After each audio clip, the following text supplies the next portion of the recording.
আরজি কর কাণ্ডের বিচার প্রক্রিয়া শুরু হয়েছে শিয়ালদা আদালতে। আমরা জানি গত 9ই আগস্ট আরজি কর হসপিটালে নৃশংসভাবে ধর্ষণ এবং খুন হন জুনিয়র চিকিৎসক, এবং তারপরেই তোলপাড় হয়ে যায় গোটা বাংলার রাজনীতি।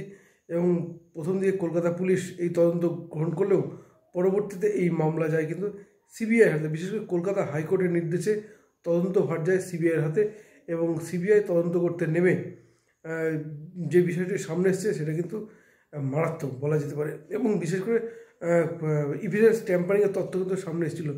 কিন্তু দেখা যাচ্ছে এই বিচার প্রক্রিয়া যখন শুরু হয়েছে ঠিক তখনই তদন্তে কিন্তু নতুন নতুন বিষয় উঠে আসছে, নতুন নতুন মানুষদেরকে জেরা করছেন সিবিআই আধিকারিকরা। কেন, সব কিছু আলোচনা করব আজকের এই ভিডিওতে। নমস্কার, আমি সত্যজিৎ পাল।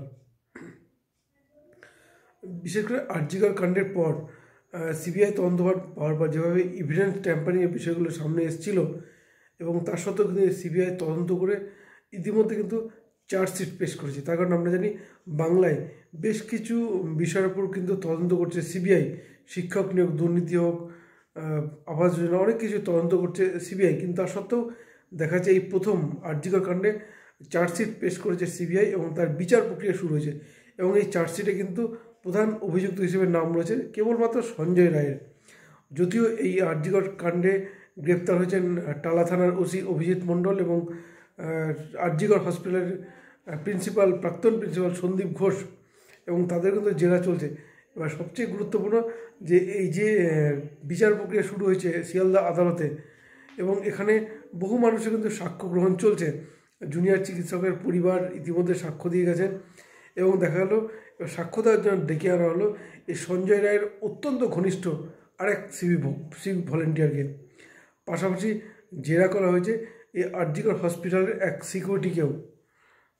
এবং সবচেয়ে যেটা বড় প্রশ্ন যে এই যে সঞ্জয় রায়ের বিষয়টা যেখানে সামনে আসছে, সেখানে সঞ্জয় রায়কে কিন্তু টালা থানার পক্ষ থেকে ডেকে পাঠানো হয়েছিল, এবং তারপরে এই বন্ধু অর্থাৎ সঞ্জয় রায়ের যে বন্ধু, সেই কিন্তু সঞ্জয় রায়কে আরজি কর হসপিটালে পৌঁছে দিয়ে যায়। ফলে তার বয়ানও কিন্তু এখানে গুরুত্বপূর্ণ হতে চলেছে।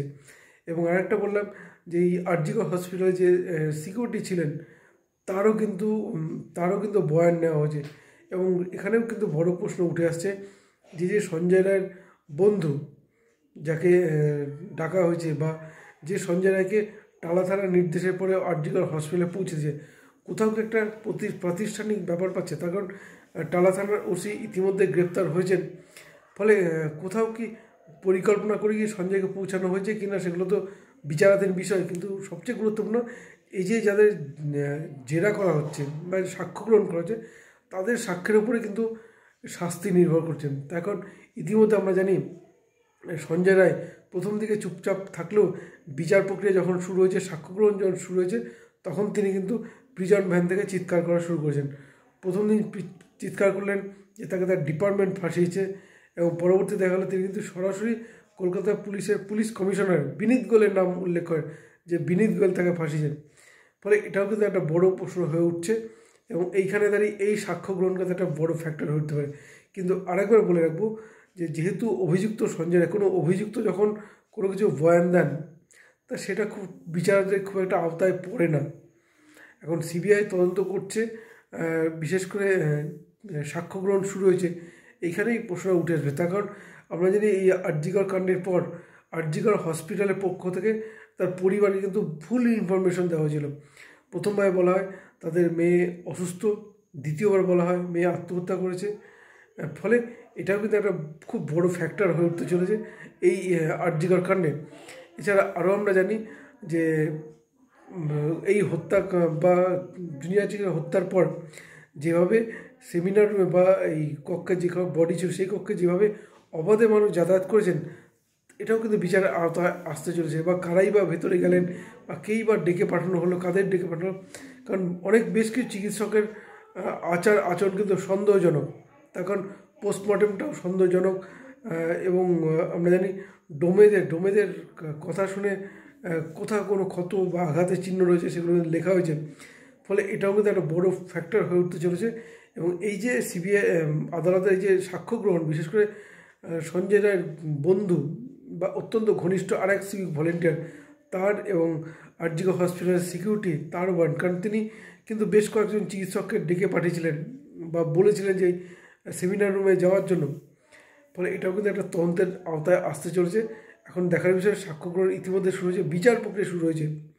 অ্যান্ড বিচার প্রক্রিয়া কতদূর এগোয় এবং সিবিআই তার যে সাপ্লিমেন্টারি চার্জশিট পেশ করবে সেখানে কার কার নাম থাকে, বা শুধু কি সঞ্জয় রায় কি একা অভিযুক্ত নাকি এর সঙ্গে আরও কেউ ছিল। কারণ আমরা জানি যে চার্জশিট সিবিআই পেশ করেছে সেখানে কিন্তু কেবলমাত্র সঞ্জয় রায় নামই রয়েছে, দ্বিতীয় আর কারোর নাম নেই।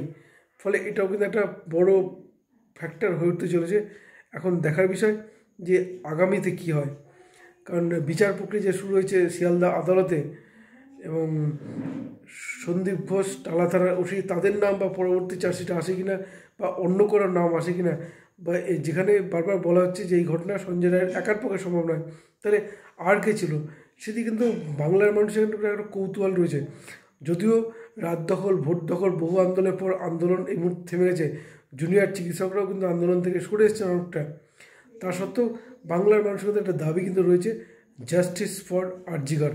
এখন দেখার বিষয় যে বিচার প্রক্রিয়া যে শুরু হয়েছে শিয়ালদা আদালতে, সেই বিচার প্রক্রিয়ায় আর কার কার সাক্ষ্য গ্রহণ নেওয়া হয় এবং সাক্ষ্য গ্রহণে কী তথ্য উঠে আসে, একা অভিযুক্ত সঞ্জয় রায় নাকি আরও কেউ রয়েছে, নাকি বিনীত গোয়েলের ভূমিকা কি, টালা থানার ওসি অভিজিৎ মণ্ডলের কী ভূমিকা কী, সব কিছু কিন্তু সামনে আসবে যেহেতু বিচার প্রক্রিয়া শুরু হয়েছে। এবং শুধু তাই নয়, অত্যন্ত দ্রুতগতির সঙ্গে বিচার প্রক্রিয়া চলছে।